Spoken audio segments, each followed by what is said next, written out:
Imagine the moment the word cancer lands on you. The silence that follows is piercing. The surge of why me reverberates through your very being. The shock, the whys, the what-ifs might cloud your mind. What could have I done differently is a question that haunts many. What if different choices could have rewritten this chapter?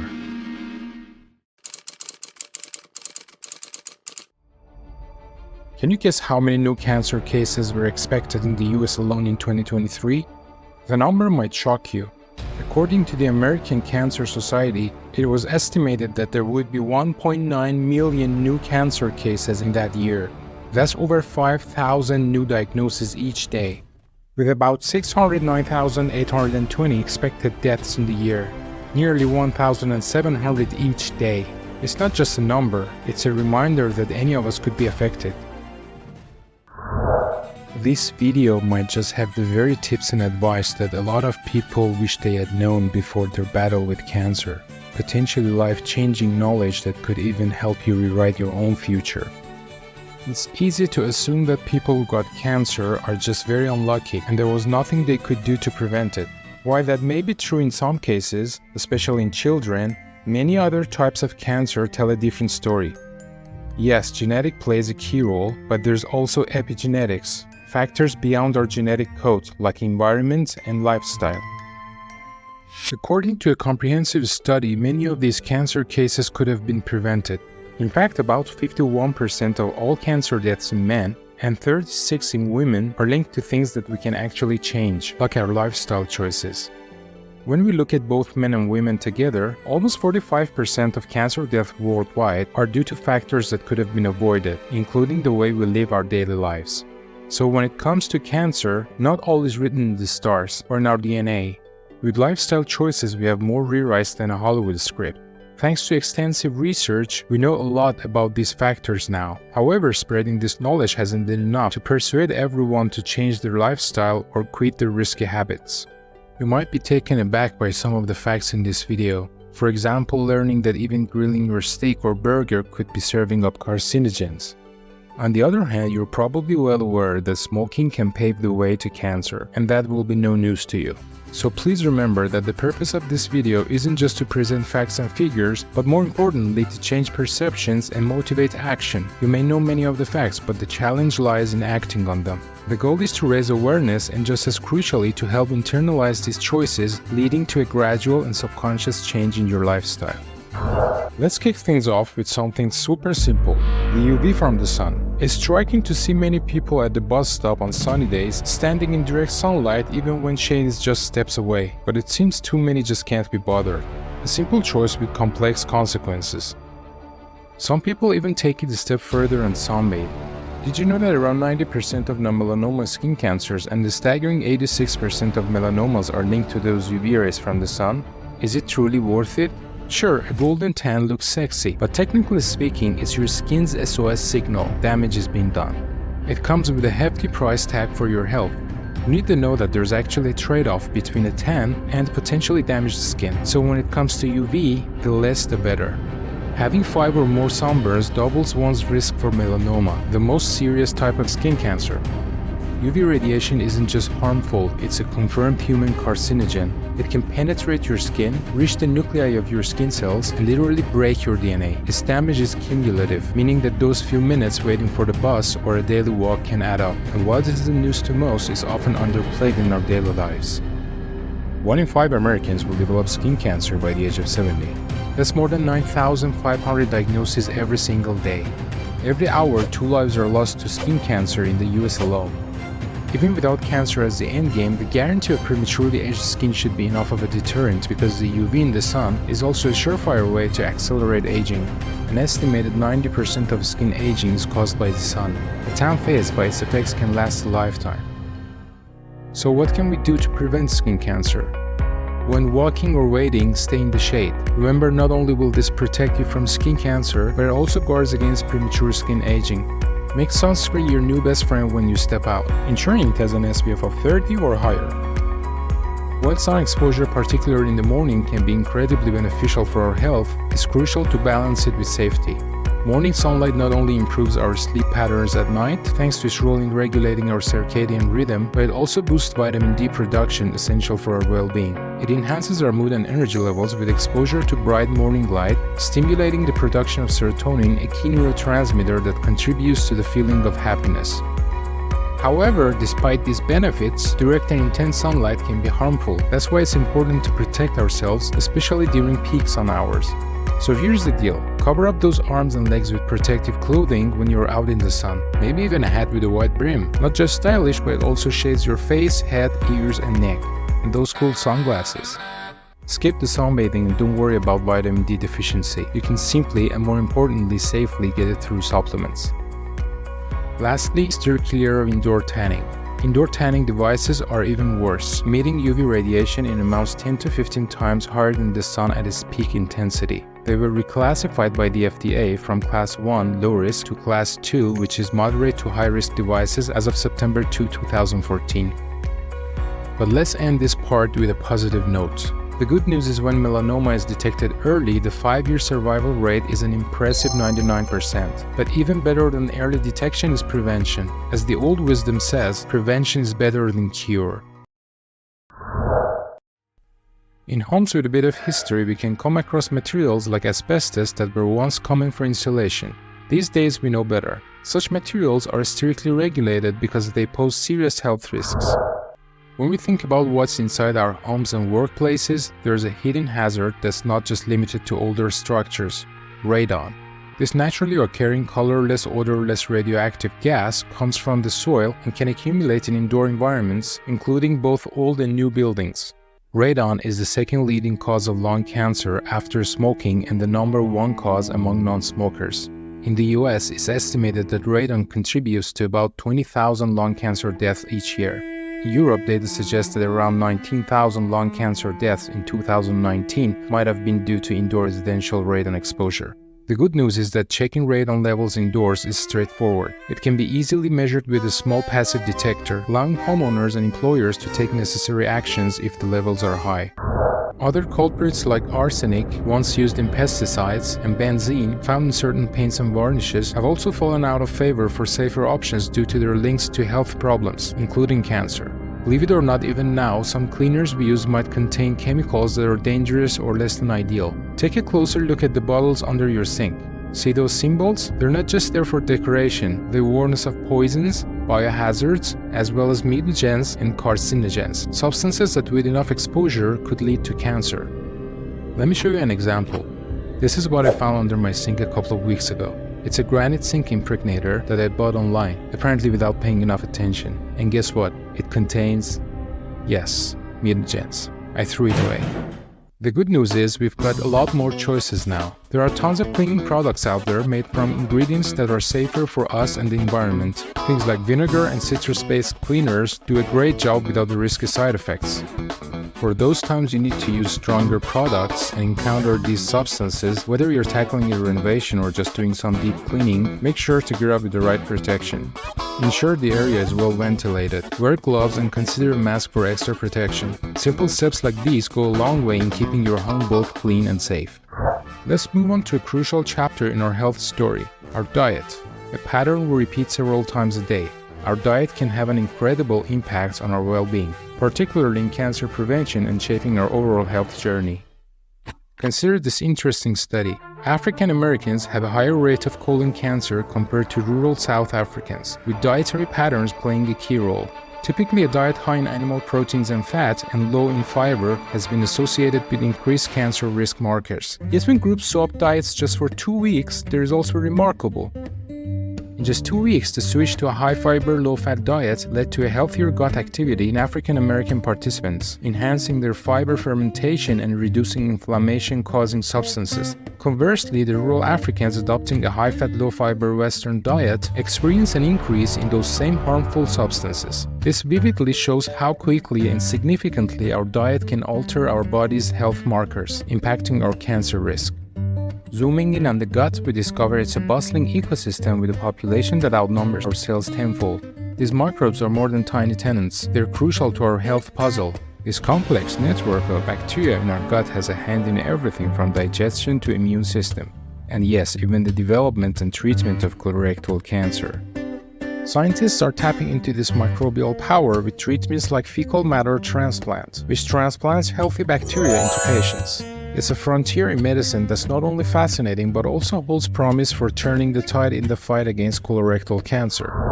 Here's the part that might be surprising to many. Cooking meat, especially at high temperatures or over an open flame, can produce carcinogenic compounds. Heterocyclic amines, or HCAs, form when meat is cooked at high temperatures, like when grilling or frying.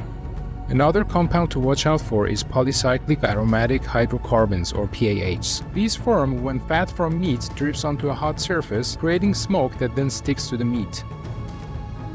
High consumption of red and processed meats has been linked to an increased risk of certain cancers, such as colorectal cancer. The International Agency for Research on Cancer has labeled red meat consumption as probably carcinogenic to humans, classified in Group 2A. This doesn't mean that eating cooked meat will absolutely cause cancer, but it indicates an increased risk, influenced by how often and how much we eat, the way we cook it, and our individual genetic makeup. I am not suggesting we all become vegetarians, but only to cut down, because the less processed and red meat you eat, the lower your risk. So it's all about moderation and being mindful of what we're eating. And what I do strongly recommend is cooking meat at lower temperatures and for a shorter time if possible. Also avoid direct flames and prevent meat from getting charred to minimize risk. Favor cooking methods like steaming or poaching over high temperature grilling and frying. And don't forget about marinating your meat. It's not just for flavor. Marinades with antioxidants from herbs, spices, wine, lemon juice, or olive oil can help reduce the formation of carcinogenic compounds like HCAs and PAHs. Lastly, the good news is that recent studies suggest the consumption of whole grains, fruits, and vegetables can reduce the cancer risk associated with red and processed meat.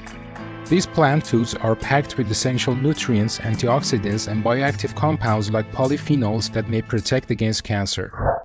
We've talked about the impact of our food choices, but let's not forget about the drinks we consume daily. Recent research raises concerns particularly around sugary drinks and certain artificial sweeteners found in popular brands. Studies indicate that regular consumption of soft drinks can increase the risk of various cancers, and sweeteners like aspartame and SK are now under scrutiny for their potential link to this increased risk. Surprising as it may be, even drinks like 100% fruit juice, often thought of as a healthy choice, come with their own caveats. A meta-analysis study published just a few months ago suggests increased consumption of 100% fruit juice by 250 ml per day was significantly associated with a 31% greater risk of overall cancer. Why? Why? Because of the sugar. We're not talking about added sugar here, but the natural sugar in fruits called fructose, which becomes highly concentrated in juice form. So what should we do about this one? I mean, think about it. Have we been doing it wrong all these years? Squeezing out the juice and tossing the rest like we were making a fruit horror movie? Well, it's time to change the script. When making orange juice, for instance, remember, the pulp and the pith aren't just extras, they're the main stars. This is because of the remarkable nutritional profile of these components. The pith, by the way, is that white spongy layer between the peel and the fruit of a citrus. Most of us tend to instinctively remove as much of the pith as we can, without a second thought, assuming it's not meant to be eaten or it's not just a tasty part of the fruit. But the next time you're peeling an orange, remember that this isn't the case and try to keep as much of the pith as possible. And when you're juicing, opt for a blender instead of a squeezer so that you can keep the pulp and the pith, which are rich in fiber and bioflavonoids like quercetin and hesperidin. While we've discussed the role of fiber in supporting gut health and potentially reducing cancer risk, flavonoids bring additional benefits. These plant compounds found abundantly in the pulp and pith are known for their powerful antioxidant properties. They help protect our cells from oxidative damage, reducing inflammation, slowing aging, and lowering the risk of various diseases, including cancer. Moreover, the effectiveness of the flavonoids is not just in prevention. They're currently being investigated in clinical trials as potential cancer treatments, showing toxicity to cancer cells while being non-harmful to healthy cells. To conclude, it's best to favor freshly made pulpy juice, rich in fiber and bioactive compounds, over packaged juices, which often have concentrated sugars and reduced bioactive compounds due to degradation during storage.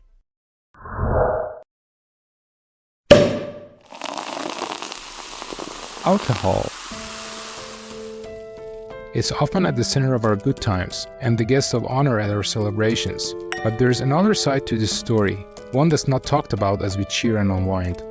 Alcohol doesn't just give you a hangover.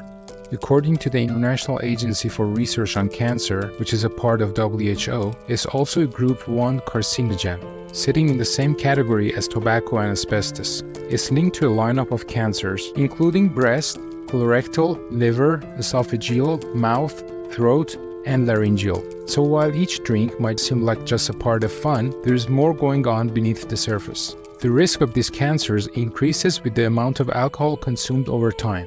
When alcohol breaks down, it turns into acetaldehyde, a toxic chemical that can damage our DNA and prevent it from being repaired. This kind of damage is like leaving the door open for cancer to walk right in. The more you drink, the more you're rolling out the red carpet for potential harm. Moreover, alcohol generates reactive oxygen species, which can lead to cancer by causing DNA damage, promoting mutations, and disrupting normal cellular functions. And here's the kicker. It even impairs the body's ability to break down and absorb a variety of nutrients that may be protective against cancer, such as antioxidants and B vitamins, particularly folic acid or B9. Certain types of cancer, such as breast cancer in women and colorectal cancer in men, appear more sensitive to the effects of alcohol consumption. Based on a meta-analysis, even light drinking, defined as 1 drink a day, which equates to about 10 grams of ethanol, can mildly increase the risk of these cancers. To put that into perspective, enjoying a bottle of wine over the weekend could carry the same cancer risk as smoking 10 cigarettes for women and 5 for men.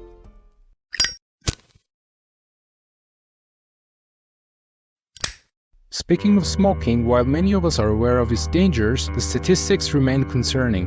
Current research reaffirms that smoking is the leading behavioral risk factor and the leading cause of lung cancer. Lung cancer is the deadliest form of cancer worldwide because it is often diagnosed at advanced stages when treatment options are limited. Smoking is responsible for approximately 85% of all cases. It's not just the nicotine that's a concern, it's tar and other compounds present in tobacco smoke. Smoking involves combustion of tobacco at temperatures typically between 600 to 900 degrees Celsius, which is around 1100 to 1600 degrees Fahrenheit, releasing more than 7,000 chemicals, including carcinogens. How about vaping, you might ask? Vape operates at significantly lower temperatures, around 200 degrees Celsius or about 400 degrees Fahrenheit, which results in the vaporization of liquid rather than combustion, releasing far fewer toxic compounds. However, it's essential to recognize that vaping is not without risks. While it may be a less harmful alternative to smoking, it's not entirely safe. Vape liquids can contain harmful substances. The specific composition of vape liquids varies widely, and the long-term health effects of vaping are still being studied. For those of you who smoke, I understand the journey to quitting can seem daunting. You might say it's easier said than done, huh? But I've been there. Personally, I quit 8 years ago after 10 years of smoking, and surprisingly, I did it in a very easy and simple way. If you're curious or interested, feel free to drop a comment. I'd be happy to create another video to share that with you. Let's talk about another vital lifestyle change that's also a big deal for cancer prevention: physical activity and managing our weight. You might not know this, but how active we are and how much we weigh can have a direct impact on our cancer risk. Being active isn't just about getting fit, it's about keeping our cells healthy. When we don't move enough, our bodies can start to struggle, and this can lead to some serious issues. One of those is obesity. According to Centers for Disease Control and Prevention, or CDC, obesity is linked to a whopping 13 kinds of cancer. That's right, 13, including the kind that affects the esophagus, breast, colon, and even the thyroid. And there's more. When we are not active, our weight can slowly increase, and unfortunately, this can also lead to diabetes. Both type 1 and type 2 diabetes ramp up your chances of developing cancers like those of the liver, pancreas, colorectal, and breast. High blood sugar isn't just hard on your metabolism, it's hard on your cellular health, making them more prone to cancer.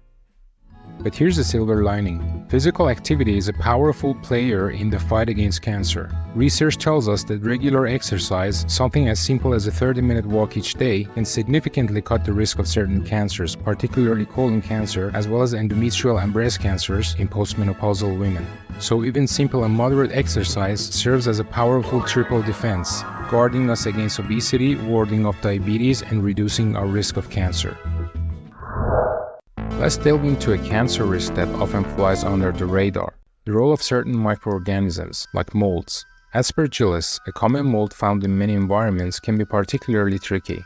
It thrives in warm, moist places and it can grow on decaying plants or soil. But it doesn't stop there. It can also grow on foods we eat, like grains and nuts, when they are not stored properly. The big worry with Aspergillus, especially the types known as Aspergillus flavus and Aspergillus parasiticus, is their knack for producing aflatoxins. Aflatoxins are some of the most poisonous carcinogenic substances we know about, which can damage our DNA and increase the risk of liver cancer. They are sneaky too, contaminating a range of foods from peanuts to corn, cottonseed to tree nuts, and they can even sneak onto grains, spices, and dried or overripe fruits. So what can we do about it? First up, store your food in the right way. Keep those grains and nuts dry and cool. Regularly check your pantry items, and if you spot any mold, it's better to be safe and throw it out. If you find mold on hard fruits or vegetables, it's not enough to just cut off the moldy part. Aflatoxins can spread beyond the visible mold, so it's safer to cut off at least an inch around and below the mold spot. For softer fruits and vegetables, or if the mold covers a large area, it's best to discard the entire piece. The next less obvious, but equally important cancer risk factors are infectious agents. Did you know that some viruses and bacteria are actually behind certain cancer types? Take the human papillomavirus, or HPV for short. It's a major cause of cervical cancer and can even lead to cancer in the throat. Then there's Helicobacter pylori. This bacterium which settles in the stomach can make you much more likely to develop stomach cancer. Now let's talk about a proactive approach to lowering our cancer risk, specifically when it comes to HPV and H. pylori. Starting with HPV, getting vaccinated is a huge step forward. This vaccine is a game changer in preventing several types of cancer, including cervical and throat cancers. It's mainly for kids around 9 to 12, but teenagers and adults up to 26 can also benefit. Early detection of HPV is crucial, as it can lead to cervical and other cancers. Regular screening, like HPV tests, can help catch precancerous changes early on, significantly reducing the risk of developing cancer later in life. For those who haven't received the HPV vaccine, remember that there's also a screening test for HPV, so it's super important to get tested regularly, allowing early intervention and treatment, which can significantly reduce the risk of developing cervical cancer. Even those who have been vaccinated, regular cervical cancer screenings are still important, because the vaccines don't protect against all HPV types that might cause cervical cancer. When it comes to H. pylori, an often silent but potentially harmful bacterium, the key is early detection and treatment. If you're experiencing symptoms like persistent stomach pain or indigestion, getting tested for H. pylori is crucial. A simple course of antibiotics can clear up the infection, reducing your risk of stomach cancer significantly. Now that we've discussed the importance of HPV and H. pylori screening, let's explore other vital cancer screenings that can either prevent cancer or catch it at an early stage. Early detection often makes a dramatic difference in treatment outcomes. Sometimes it's the difference between life and death. It's also important to take charge of your health through self-exams. Women should be familiar with their breast and promptly report any changes to their healthcare provider. Similarly, being watchful of any unusual changes in your skin, like new moles or changes in existing ones, is crucial for early skin cancer detection. Discussing these observations during your regular checkups can be life-saving. There are also some routine screening tests that are particularly vital after reaching certain ages. For women, pap smears are recommended starting at age 21 to screen for cervical cancer, and mammograms, crucial for early detection of breast cancer, are generally recommended for women at age 40, but of course this can vary based on individual risk factors. For men, the prostate-specific antigen or PSA test is a screening tool for prostate cancer, typically advised to begin at around age 50, though earlier for those with high risk factors. There's also low-dose computed tomography, or LDCT, which is used to lower lung cancer mortality. However, it's primarily for those at high risk, like individuals with a long history of heavy smoking. As we discussed these screening tests, it's important to remember that our focus today is on prevention, not diagnosis or giving medical advice. We won't be delving into in-depth medical tests or extensive treatments. They're beyond the scope of our discussion. Therefore, I'm just going to very briefly touch on a few more factors that can make someone high risk for certain cancers to give you information, so that if you have any further concerns, discuss them with your doctor, and of course they will decide how to address them. Some risk factors like genetic predisposition and family history can't be changed with lifestyle adjustments, but knowing about them is still important. For example, having a family history of cancer, especially if multiple close relatives had the same type, or young diagnosis, increases your risk. Certain genetic mutations like BRCA1 and BRCA2 significantly up the risk for breast and ovarian cancers. That's where genetic testing can be insightful. Next up, chronic inflammation. Ongoing inflammation in your body can eventually lead to DNA damage and cancer. For instance, inflammatory bowel disease, or IBD, like Crohn's disease and ulcerative colitis, increases the risk of colorectal cancer. And then hormonal factors. These are big in cancers like breast and prostate. Things that affect your hormones, like hormone replacement therapy or certain birth controls, can impact your cancer risk. Lastly, exposure to ionizing radiation, including those from medical imaging, can also be a risk factor. But don't worry too much about these. If they're part of your treatment plan, your doctor will be on top of it, and they guide you on what screenings or precautions are right for you based on your personal and family health history. This brings us to our last risk factor, and it's a big one. In fact, I'd argue that it's the biggest risk factor for cancer. It's not genetics, which you might expect. I mean, of course, ultimately it does affect our genes, but it's an epigenetic factor. Can you guess what it is? Here's a hint. It's something that happens to all of us, but many of us don't often think about it as a cancer risk. While you're pondering that, here's a suggestion. Why not take a screenshot of this frame? It summarizes all the tips and takeaways from our discussion today. Keep it handy, and over time, these tips can become a subconscious part of your lifestyle.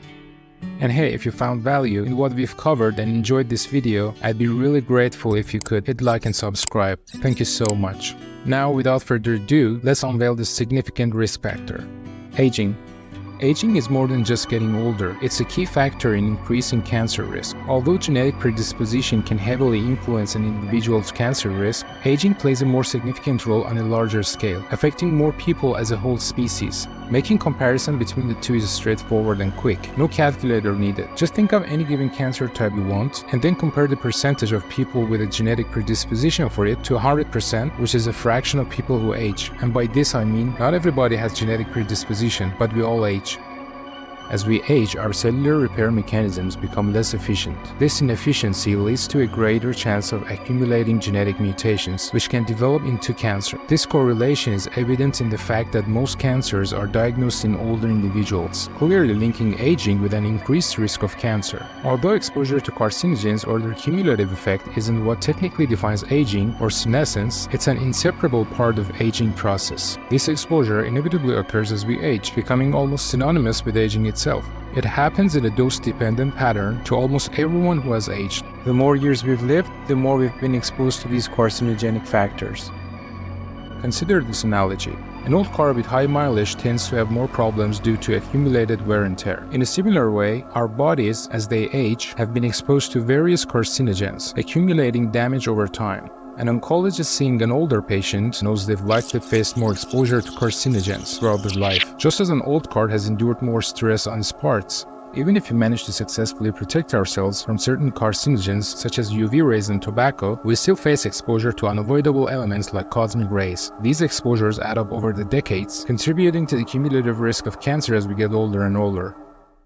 So you might be wondering, if there's nothing we can do about aging, can we at least slow it down or mitigate its effects? Don't worry, the answer is actually quite promising. Although aging research is still in its infancy, researchers have revealed there are indeed ways we can influence how our bodies age. And here's some exciting news. I'm planning to dive deeper into this topic in an upcoming video. We will explore a range of anti-aging life hacks, focusing on various ways to positively affect our body's aging process. I'll put the link of that video at the end of this one once it's ready. So if you're curious about how to stay young, please make sure you check it out. Before we wrap this up, it's important to note that this video hasn't covered every single cancer risk out there. The world of cancer research is vast, and delving into every risk factor would make for a very lengthy and possibly overwhelming video. My goal was to focus on the most common and significant causes, to provide you with a comprehensive yet practical overview. However, if you feel there are key risk factors I've missed, or if you have more questions, I encourage you to share them in the comments. You can be sure that all the information in this video is scientifically backed, and you can find the references in the description box. I devoted more time to researching and double-checking the facts than to the video production itself, to ensure the accuracy and reliability of the information I'm presenting. May the time you invested in watching this unfold empower you with knowledge and inspire changes that could add years to your life by helping you prevent cancer. Don't forget to share this with your family and the people you care about. And if this video brought you any value, hitting the like button and subscribing would mean so much to me. This entire video is a product of my solo research and dedication. Your support not only motivates me, but also helps wash away the fatigue of this one-man effort. It would be our way of saying that this effort made a difference and I should continue this channel. Thank you so much. Until the next video, be safe.